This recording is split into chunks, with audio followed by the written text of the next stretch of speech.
નમસ્કાર મિત્રો, વિડીયોમાં તમારું સ્વાગત છે। જી હા મિત્રો, અત્યારે હાલના મોટાની મહત્વના સમાચાર સામે આવી રહ્યા છે। તો મિત્રો, સમાચારમાં વાત કરીએ તો ગાંધીધામ શહેરમાં પ્રેમ સંબંધનો એક કરુણ અને લુહિયાળ અંત આવ્યો છે। ખન્ના માર્કેટ વિસ્તારમાં આવેલી હોટલમાં 21 ફેબ્રુઆરીના રોજ એક યુવકે પોતાની પ્રેમિકાનું ગળું દબાવી હત્યા કરી હોવાની ઘટના સામે આવી છે। બનાવ બાદ પોલીસે ઝડપથી કાર્યવાહી કરી આરોપીની ધરપકડ કરી લીધી છે। જી હા મિત્રો, માહિતી અનુસાર શનિવારે એક યુવક અને એક યુવતી ખન્ના માર્કેટની હોટલ રૂમમાં જઈને રોકાયા હતા। જ્યારે સાંજે યુવકે એકલો બહાર નીકળી ગયો હતો અને થોડા સમય પછી હોટલ સ્ટાફે રૂમ તપાસતા અંદર યુવતી બેભાન હાલતમાં મળી આવી હતી।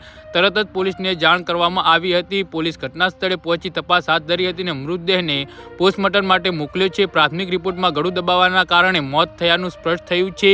તપાસ દરમિયાન યુવતી સાથે રોકાયેલો દિલીપ રાઠોડ પોલીસ હાથે ઝડપાયો હતો। કડક પૂછપરછમાં તેને ગુનો સ્વીકારી લીધો અને સામે આવ્યું છે કે મૃતક ભાવના લોચા અગાઉ 2 લગ્ન કરી ચૂકી હતી અને હાલ એકલી રહેતી હતી। આરોપી દિલીપ અને તેની પત્ની અલગ રહેતો હતો અને બંને વચ્ચે લાંબા સમયથી સંબંધ હતો। પોલીસના મુજબ દિલીપને ભાવનાના અન્ય મિત્રતાના સંબંધોને લઈ શંકા હતી અને આ મુદ્દે હોટલ રૂમમાં બંને વચ્ચે તીવ્ર વાદવિવાદ થયો હતો, જે બાદ ઉશ્કેરાઈને દિલીપે ગળું દબાવી હત્યા કરી હોવાનું ખુલ્યું છે। જી હા મિત્રો, તો આના વિશે તમારું શું કહેવું છે તો નીચે મારી કમેન્ટ બોક્સમાં જરૂરથી જણાવજો અને અમારી યુટ્યુબ ચેનલને સબસ્ક્રાઈબ કરવાની ભૂલતા નહીં। ધન્યવાદ।